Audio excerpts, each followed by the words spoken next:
Hola, mi nombre es Héctor Manuel Martínez Villamizar y en esta oportunidad vamos a hablar de la experiencia que giró en derredor de la vida de Leví Mateo.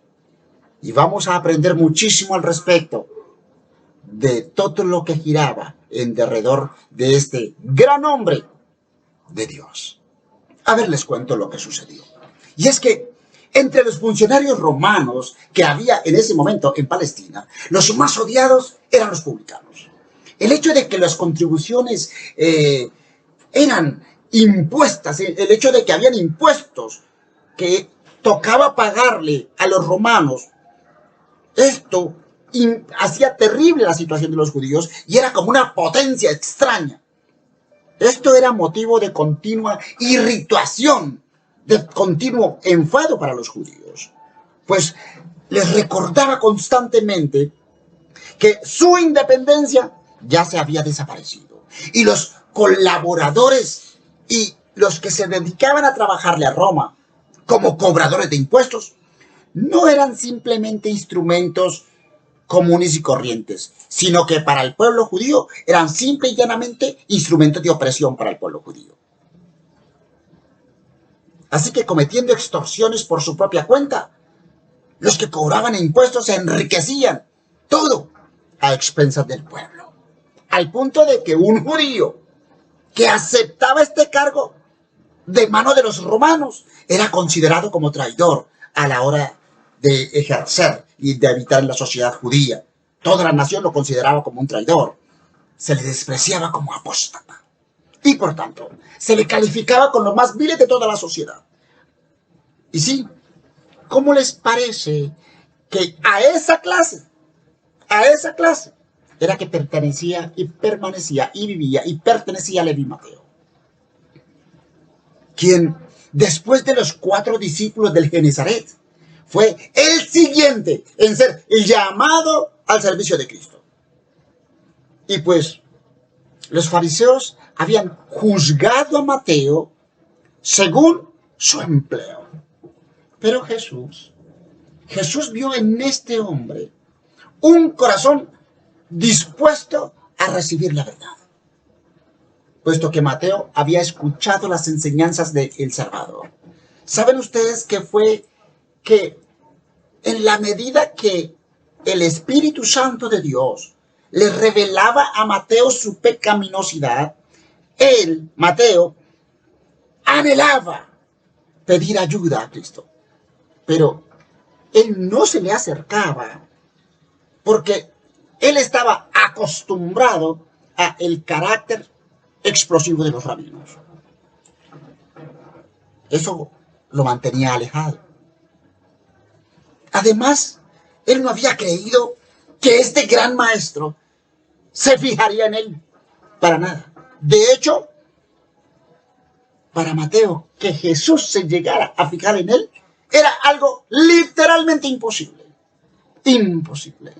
Así que sentado allá en su garita de peaje, un día, de repente, tal vez el día menos pensado, el día que nadie se imaginaba, el menos esperado, ese publicano que estaba recolectando los impuestos y extorsionando a la gente, un día vio a Jesús que se acercaba.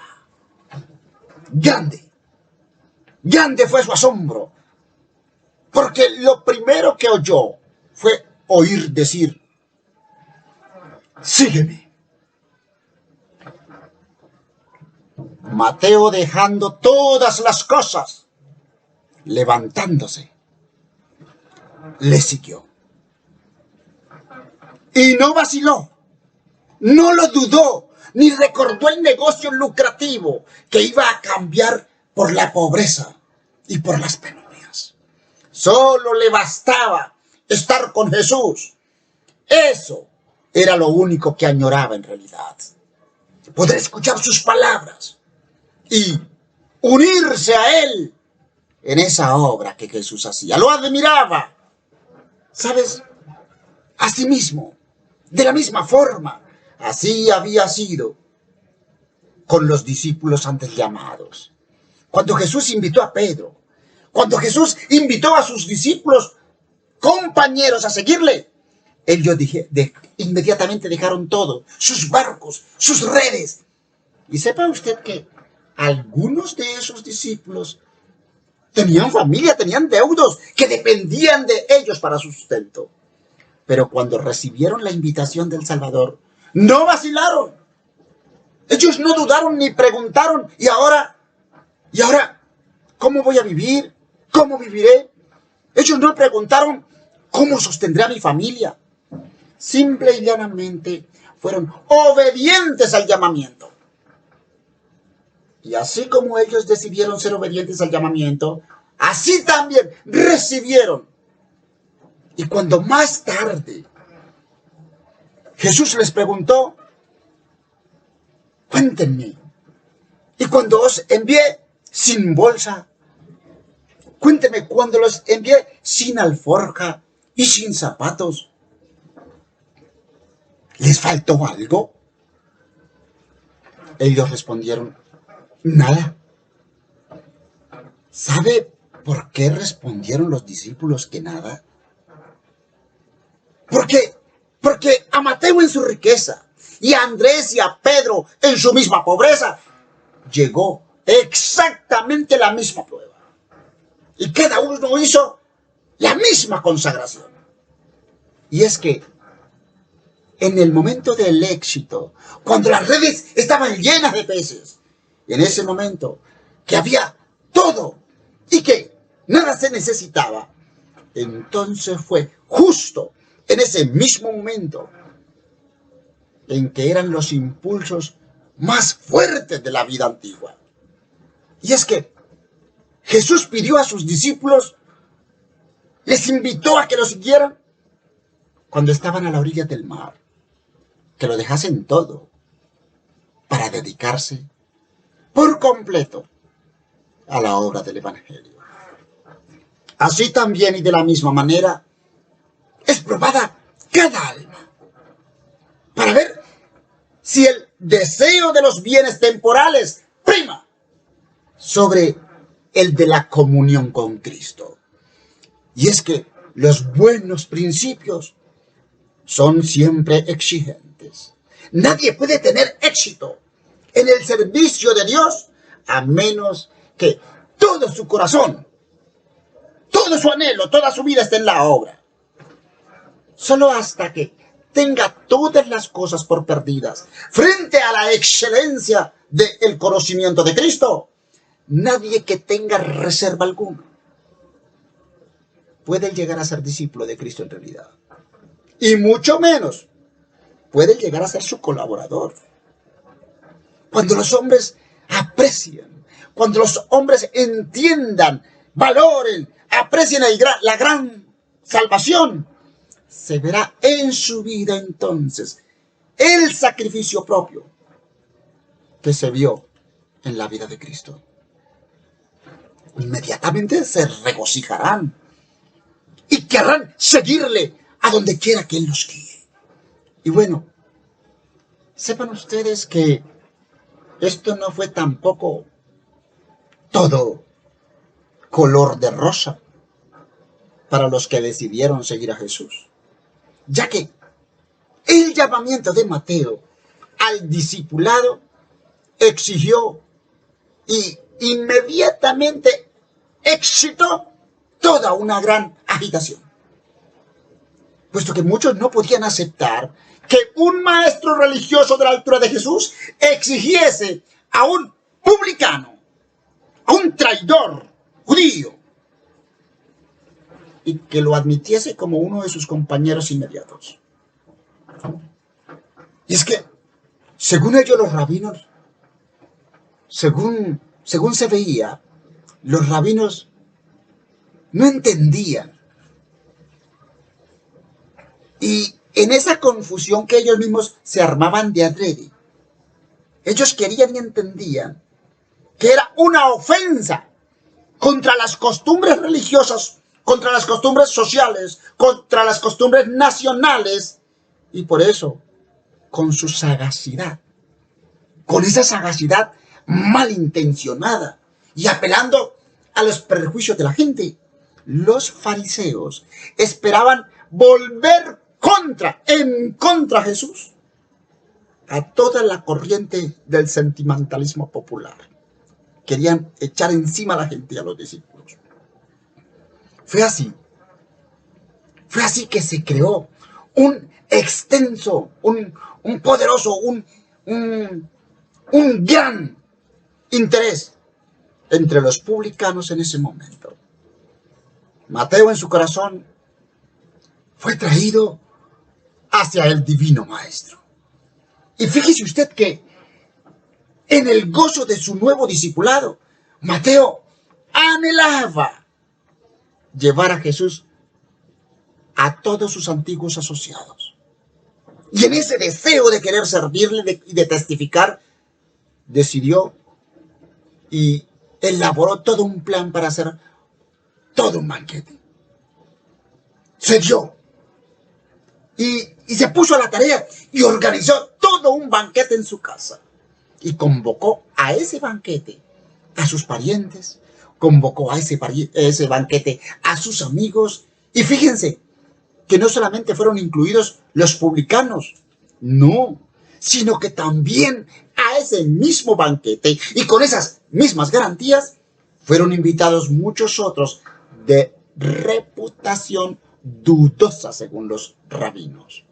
Y hasta se consideraban que algunos que fueron a la fiesta eran proscritos por sus vecinos más escrupulosos. El agasajo fue dado en honor a Jesús. Y Jesús no vaciló en ese tiempo de aceptar la cortesía.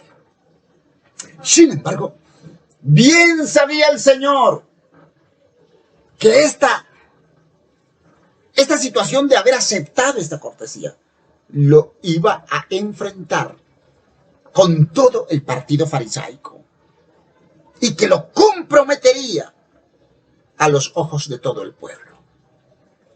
Pero ninguna cuestión de política podría influir en las acciones para él, para Jesús. No tenía peso la distinción ni las distinciones externas. Lo que traía a su corazón era un alma sedienta. Ese era el corazón de Mateo. Un corazón con un alma sedienta del agua de vida. Así que Jesús se sentó en aquella mesa como huésped honrado, en la misma mesa con los publicanos, demostrándole a aquella gente que por su simpatía, demostrándole a todas esas personas que por su amabilidad, por esa amabilidad social, él reconocía la dignidad de toda la raza humana. Y los hombres anhelaban hacerse dignos de su confianza. Todos los que fueron a aquella actividad soñaban con ser dignos de la confianza de Jesús. Fue maravilloso. Sobre los invitados y sobre sus corazones sedientos caían sus palabras con poder, bendiciendo y vivificándolos a todos, despertando en cada uno de ellos nuevos impulsos y presentando la posibilidad a todos de darles una nueva vida. A estos que eran tan considerados parias de la sociedad, a estos que eran tan repudiados por la sociedad, bueno, en reuniones tales como esta, no poco fueron impresionados por la enseñanza del Salvador, aunque no le reconocieron hasta después de su ascensión en muchos casos. Recuerden ustedes que cuando el Espíritu Santo fue derramado y 3,000 fueron convertidos en un día, pues allí, dentro de esas personas que fueron convertidas en un día, dentro de esos 3,000, había entre ellos muchos que habían ido por primera vez a un agasajo y que también por primera vez habían oído la verdad desde la mesa de los publicanos. ¿Cómo les parece? Y ciertamente algunos de ellos llegaron a ser verdaderos mensajeros del Evangelio. Para Mateo mismo, el ejemplo de Jesús en el banquete fue una constante lección que le duró toda la vida. Este publicano despreciado, este publicano deshonrado, odiado, vino a ser uno de los evangelistas más consagrados. Y en su propio ministerio siguió muy de cerca las pisadas de su maestro. Y cuando los rabinos se dieron cuenta de la presencia de Jesús en la fiesta de Mateo, entonces inmediatamente aprovecharon la oportunidad para acusarle. Pero en su astucia decidieron obrar por medio de los discípulos. Hicieron todo un proyecto. La estrategia era despertar sus prejuicios contra Jesús. Y al hacerlo de esa forma, esperaban enajenarlos, alejar a los discípulos de su maestro. Su recurso, su estrategia consistió en acusar a Cristo ante todos los presentes, ante todos los discípulos. Pero también pretendían acusar a los discípulos delante de todos frente a Cristo, con Cristo. Dirigiendo todo su arsenal, dirigiendo todas sus flechas a donde había más probabilidad de producir heridas. Miren, así ha obrado Satanás desde que manifestó desafecto arriba en el cielo. De la misma manera.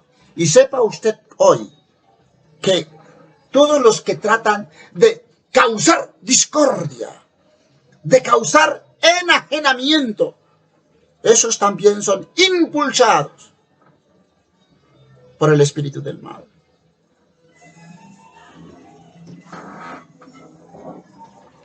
¿Y como por qué come vuestro maestro con los publicanos y los pecadores? ¿Y como por qué come vuestro maestro con los publicanos y con los pecadores? Esa fue lo que preguntaron los envidiosos rabinos. En el acto Jesús no esperó que sus discípulos contestasen la acusación, sino que él mismo replicó: es que los que están sanos, ellos no tienen necesidad de médico, sino los enfermos. Andad, pues, y aprended qué cosa es misericordia quiero y no sacrificio.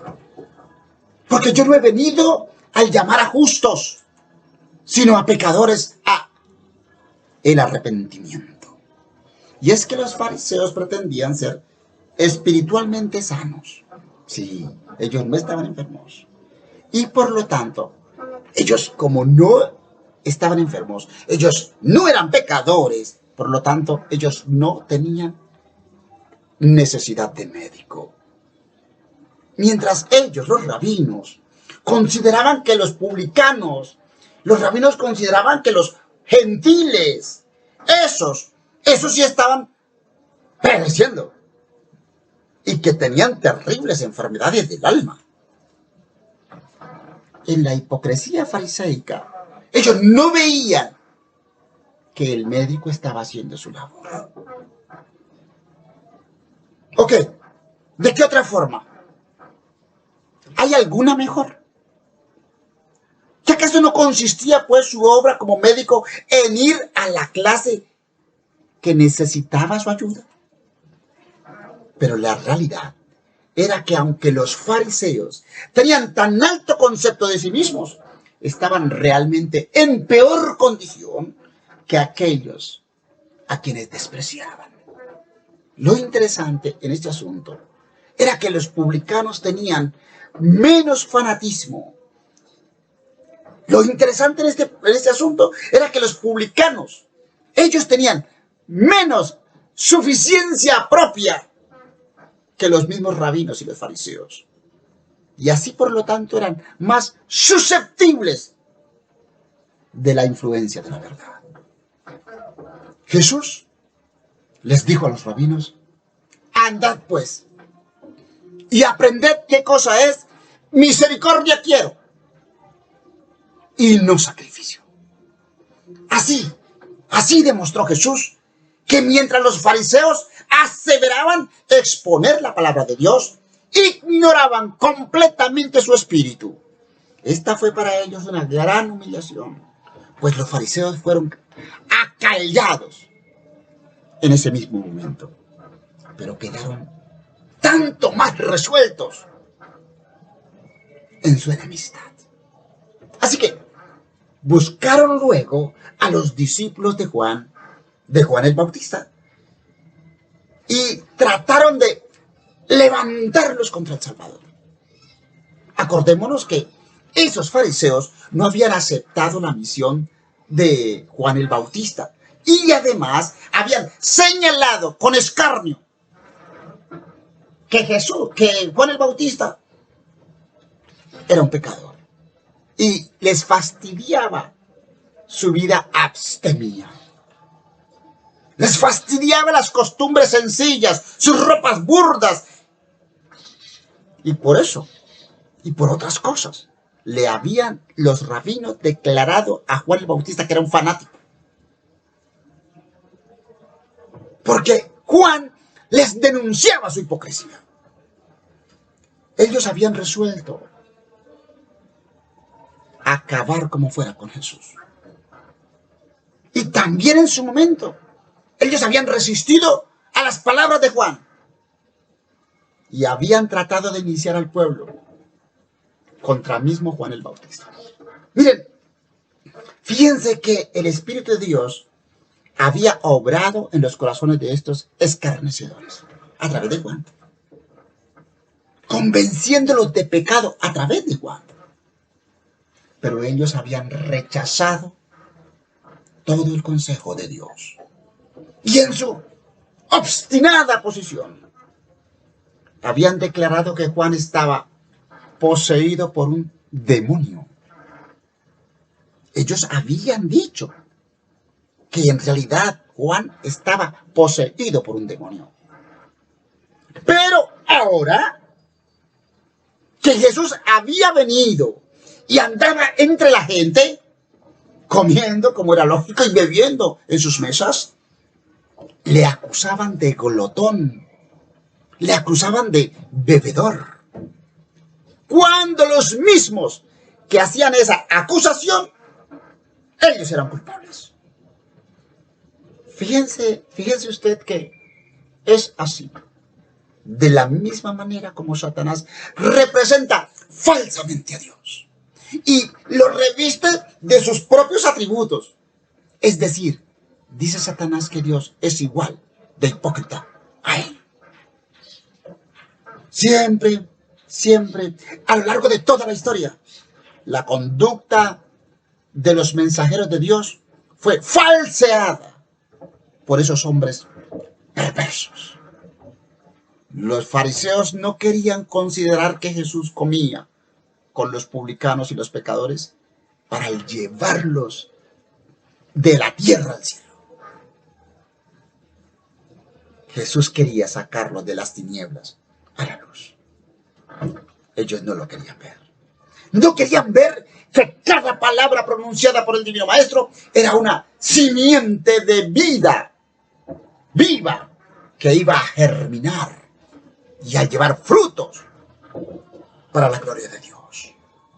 Ellos, los fariseos, habían resuelto definitivamente no aceptar la luz. Y aunque se habían opuesto, ojo, que los fariseos se habían opuesto a la misión de Juan el Bautista, pero ahora, como iniciaban una guerra contra Jesús, estaban ahora listos para cortejar la amistad con los discípulos de Juan el Bautista. Así, de esa manera esperaban obtener su cooperación contra Jesús. Sí. Inmediatamente lo que hicieron fue que sostuvieron que Jesús anulaba las antiguas tradiciones. Llamaron a los discípulos de Juan y les dijeron, ¿cómo les parece? Ahora Jesús vino a derribar todo lo que ya tenemos durante tanto la vida. Él está anulando las antiguas tradiciones. Y pusieron en contraste la austera piedad del Bautista. Mire cómo vivía su maestro, tan humilde, tan sereno. Miren que este tipo sí era humilde. Pero miren ustedes ahora, están siguiendo a un hombre que es glotón. Antes no le habían creído. Pero como ahora estaban dispuestos a hacerle la guerra a Jesús, querían amistarse con los discípulos. Y ahora ya le creían a Juan. Criticaron a través de su mensaje la conducta de Jesús al comer con publicanos y comer con los pecadores. Ya saben todos ustedes lo que pasó. Pues los discípulos de Juan estaban entonces en gran tribulación. Estaban afligidos. Esto ocurría, era antes de su visita. Antes de que los discípulos llegasen con el mensaje de Juan. Los mismos discípulos de Juan. Los discípulos de Juan no podían entender ahora cómo era que su amado maestro, ese que si era humilde, estaba en la cárcel. Y ellos pasaban los días lamentándose por lo que estaba pasando. Mientras que Jesús no hacía absolutamente ningún esfuerzo para librar a Juan. Y hasta parecía desacreditar toda su enseñanza. Si Juan había sido enviado por Dios, se preguntaban,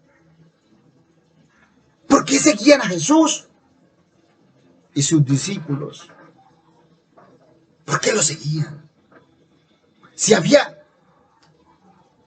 en Jesús una conducta completamente diferente. Los discípulos de Juan no comprendían bien la obra de Cristo. Recordemos que los discípulos de Juan pensaban que tal vez las acusaciones de los fariseos tenían algún tipo de fundamento real. Recordemos que ellos, los discípulos de Juan, ellos observaban muchas de las reglas prescritas por los rabinos. Y recordemos que los mismos discípulos de Juan estaban ahí esperando y esperaban.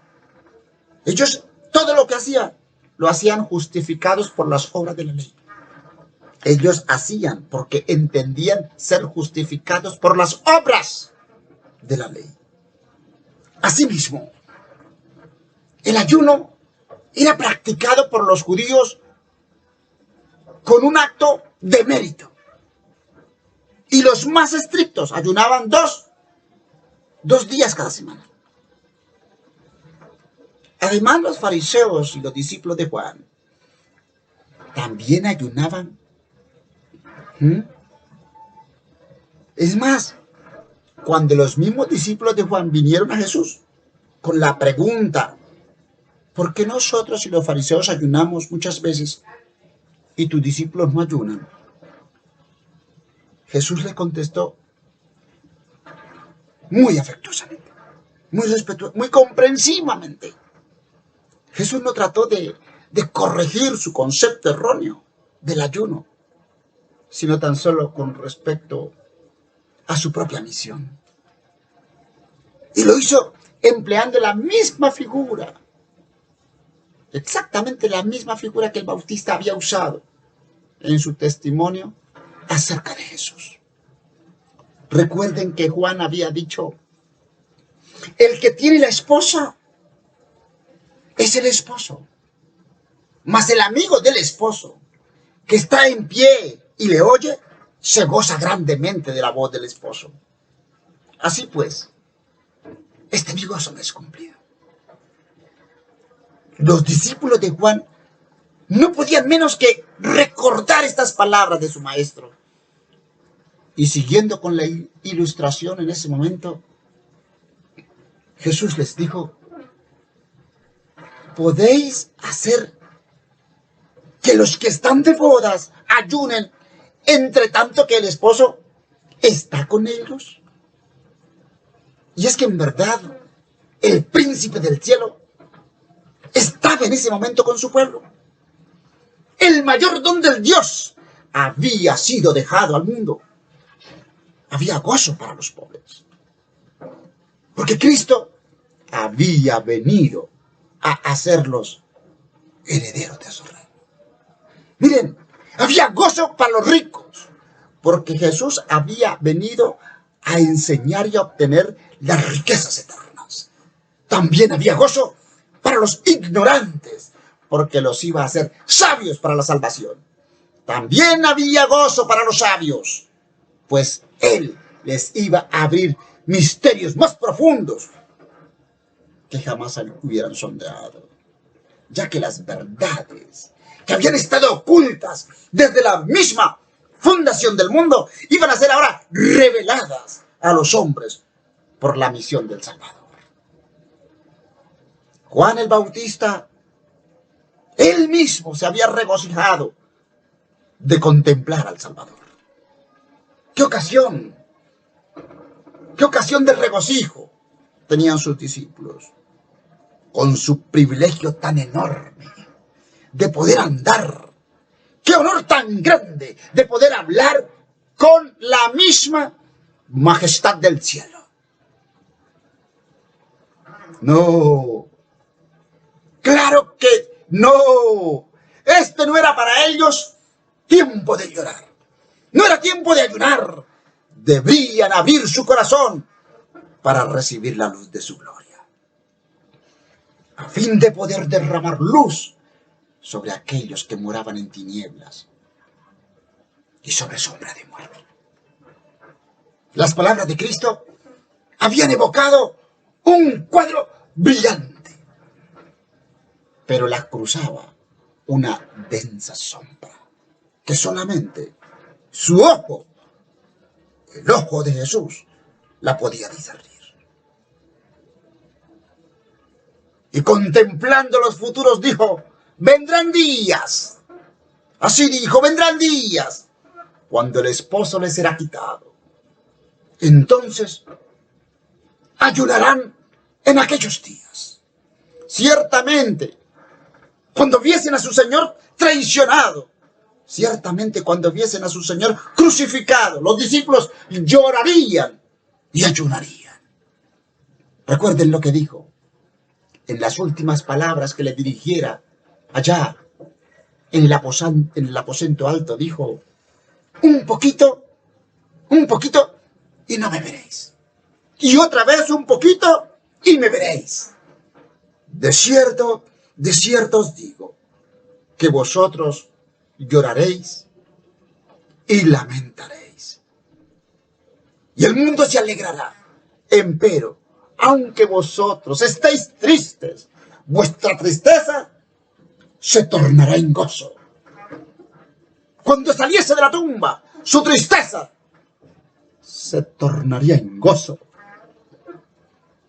Después de su ascensión, iba a estar ausente en persona, pero por medio del Consolador estaría todavía con ellos, y no debían pasar su tiempo entonces en lamentaciones.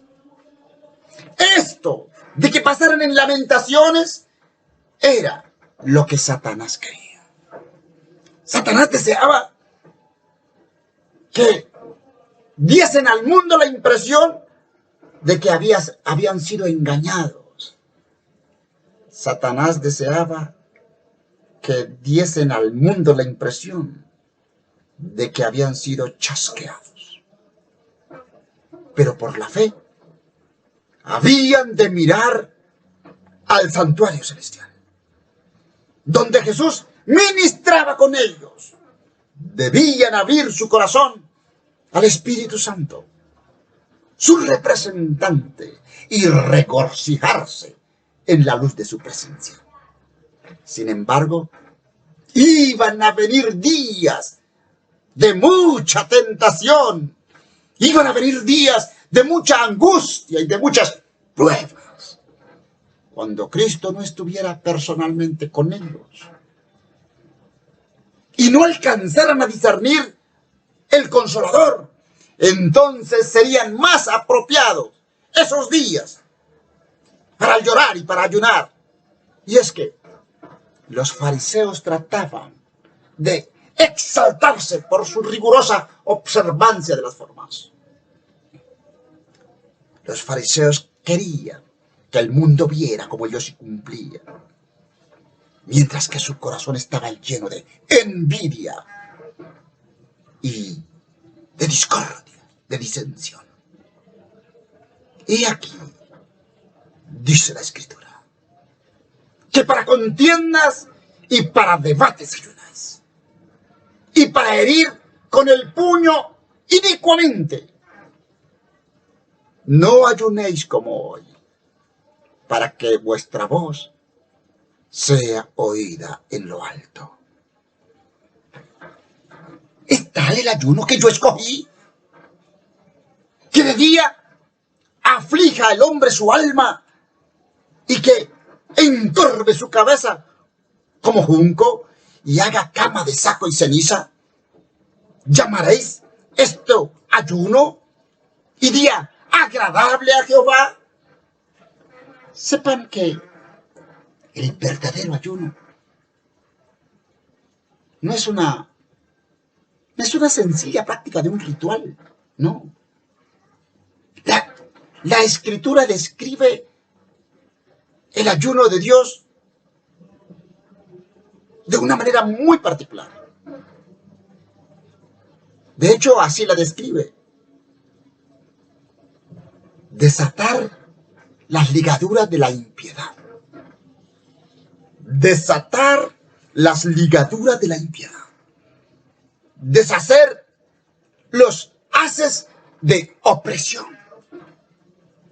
Dejar ir libres a los quebrantados. Y que rompáis todo yugo.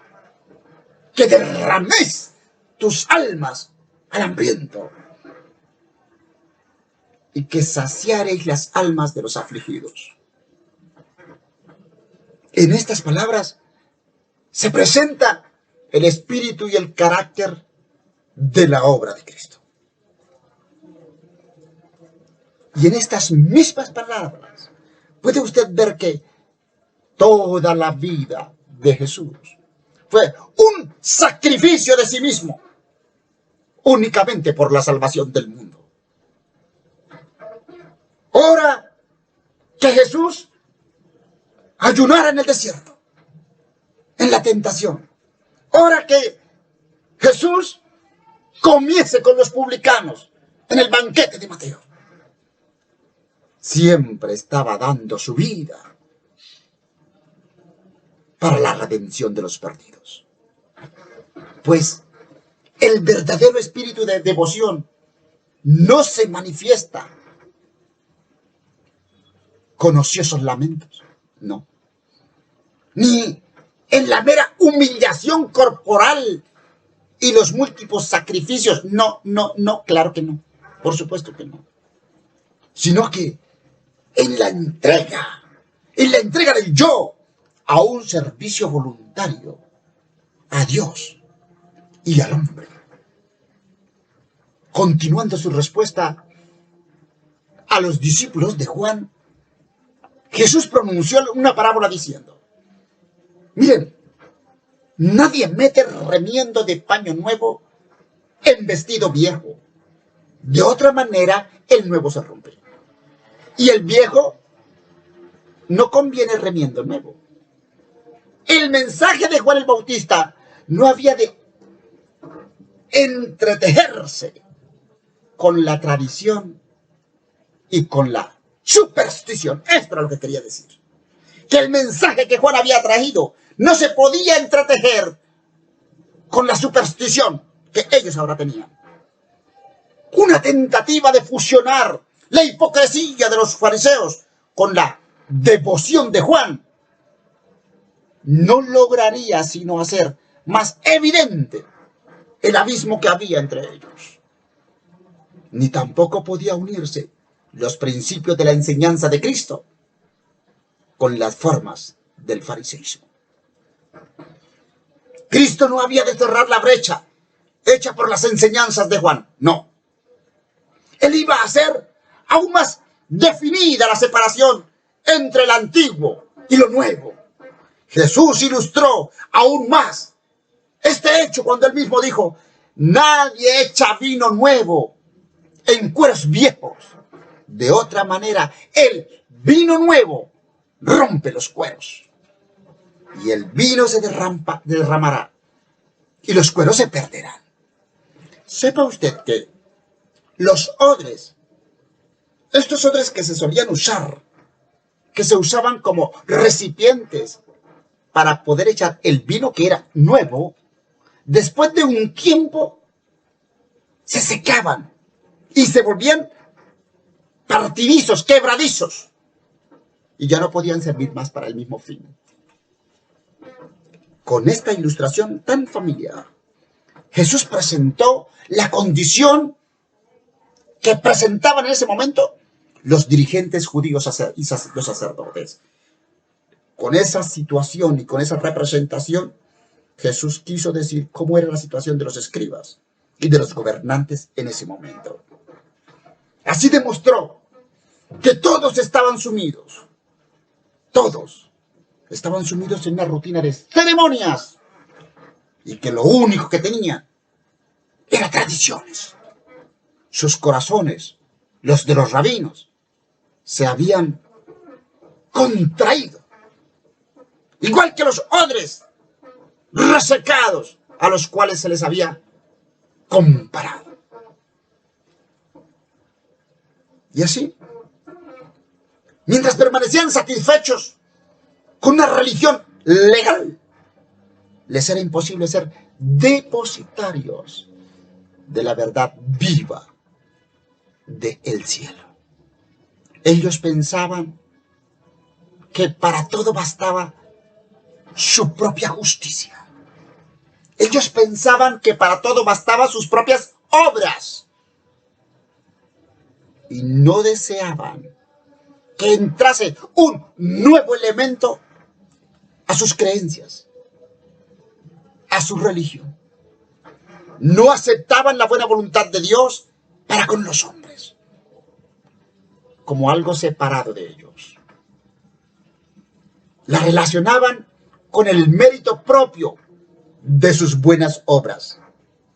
Porque la fe que obra por el amor, la fe que obra y purifica el alma, no hallaba dónde unirse con la religión de los fariseos.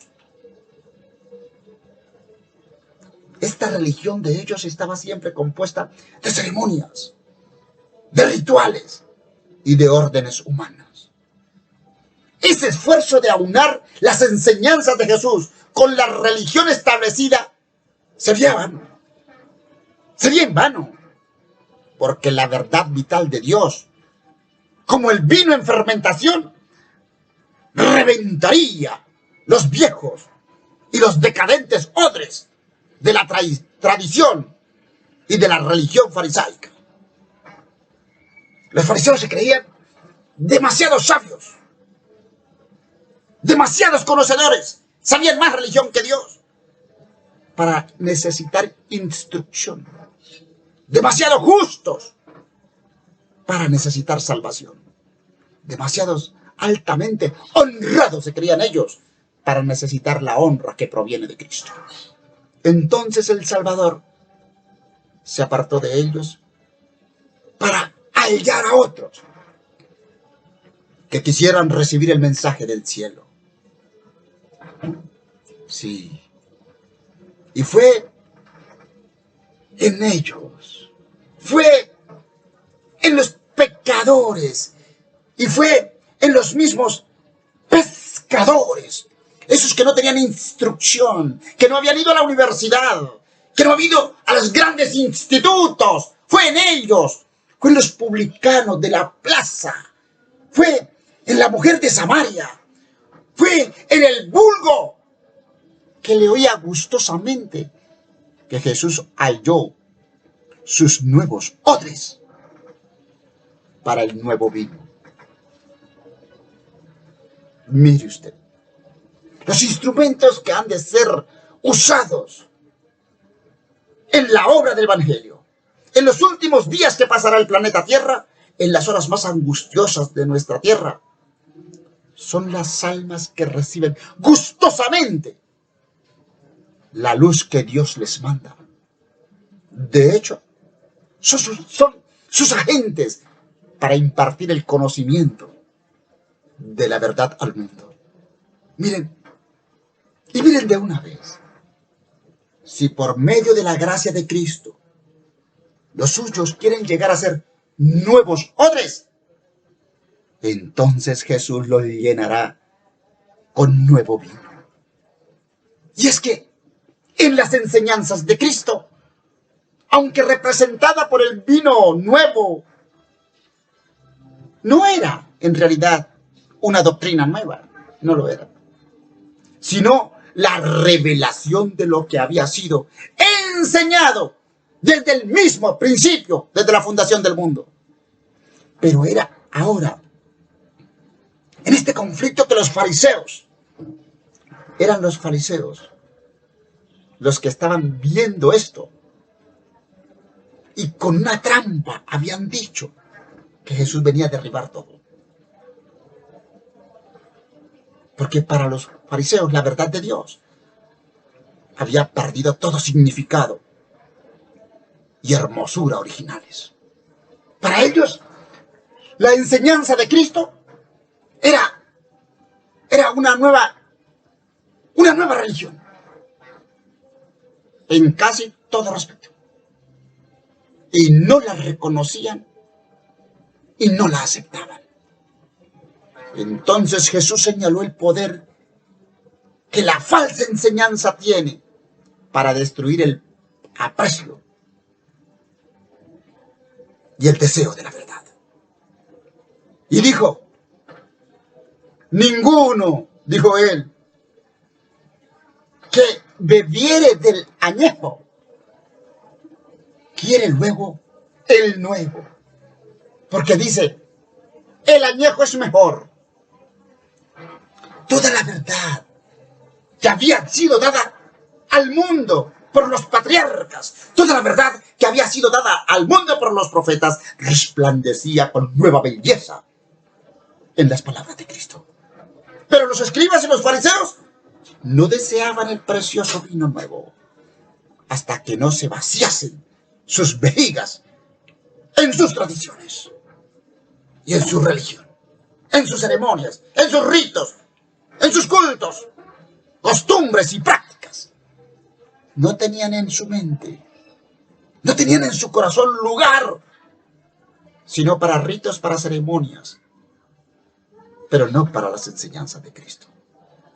Se aferraban a las formas muertas y de esa manera se apartaban de la verdad viva y del mismo poder de Dios. Bueno, esto ocasionó la ruina de los judíos y será la ruina de muchas almas también en nuestro tiempo. Miles están cometiendo el mismo error que los fariseos, a quienes Cristo reprendió. Miles están cometiendo exactamente las mismas rutinas y tradiciones religiosas que los judíos tenían el día que se celebró el festín de Mateo. Antes que renunciar a alguna idea que les es cara, antes que descartar algún ídolo de su opinión, muchos rechazan la verdad que desciende del Padre de las Luces. Confían en sí mismos y en su título, en su profesión, en su conocimiento, en su sabiduría, en su ego, en su capacidad para discutir y para presentar textos. Y no comprenden su propia pobreza espiritual. Insisten en ser salvos de alguna manera por la cual puedan realizar alguna obra importante. Y cuando ven que no pueden entretejer el yo en esa obra, de inmediato rechazan la salvación provista. Miren, una religión legal no puede nunca conducir las almas a Cristo. Jamás. Porque es una religión sin amor. Es una religión sin Cristo. Además, sepa usted que el ayuno o la oración motivada por un espíritu de justificación propia, eso es abominación. Abominación. Pecado contra Dios. Y recuerde que la solemne asamblea para adorar, esa solemne asamblea que se hace para adorar, la repetición de ceremonias, la repetición de cultos religiosos, esa humillación que se hace de carácter externo, el sacrificio imponente, todo eso, esos rituales, esas ceremonias, esos cultos, solo proclaman que el que hace esas cosas se considera justo. El que hace esas cosas se considera con derecho al cielo. Pero eso es todo un engaño. Nuestras propias obras, mire, nuestras propias obras no pueden nunca comprar la salvación. Debemos ser muy cuidadosos, porque como fue en los días de Cristo, así es hoy. Los fariseos no conocen su indigencia espiritual. A ellos llega el mensaje y es para ellos esa escritura, porque tú dices: yo soy rico y estoy enriquecido y no tengo necesidad de ninguna cosa, y no conoces que tú eres un cuitado y miserable y pobre y ciego y desnudo. Yo te amonesto que de mí compres oro refinado en fuego, para que seas hecho rico y seas vestido de vestiduras blancas, para que no se descubra la vergüenza de tu desnudez. La fe y el amor son el oro probado en el fuego. Pero en el caso de muchos, el oro se ha empañado y se ha perdido ese rico tesoro. La justicia de Cristo es para ellos como un manto sin estrenar, como una fuente sellada. Y es a ellos que Dios les dice: tengo contra ti que has dejado tu primer amor. Recuerda, por tanto, de dónde has caído y arrepiéntete. Y haz las primeras obras. Pues si no, vendré presto a ti y quitaré tu candelero de su lugar. Y si no te hubieras arrepentido, los sacrificios de Dios son el espíritu quebrantado. El corazón contrito y el corazón humillado no despreciarás tú, oh Dios. El hombre debe despojarse de sí mismo antes de que pueda ser el sentido más pleno, en todo el sentido de la palabra, creyente en Jesús. Debe despojarse de todo, de su yo, para que pueda ser vasija útil en las manos de Jehová. Entonces el Señor puede hacer del hombre, ahora sí, una nueva criatura.